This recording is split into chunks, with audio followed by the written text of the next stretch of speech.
ازيكم حبايب قلبي، عاملين ايه؟ يا رب تكونوا بخير. النهارده هعمل معاكم سمك في صينيه.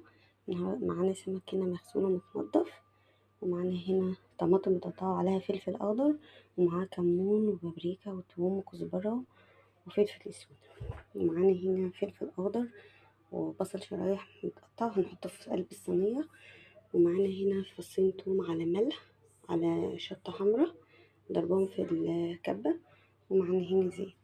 جبنا هنا صينية وحطينا في أرضيتها شوية زيت ورصينا فيها بصل ورصينا فيها الفلفل الأخضر.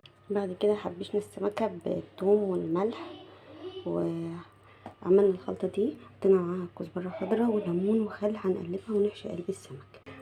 بعد كده حطينا السمك في قلب الصينية بعد ما حشيناه بالخلطة كده، حطيناه في قلب الصينية وهننزل عليه ببقية الخلطة اللي فاضلة ونغطيه بفويل وندخله الفرن. ده شكل صينية السمك بعد ما خرجت من الفرن. لو عجبكم الفيديو متنسوش تعملوا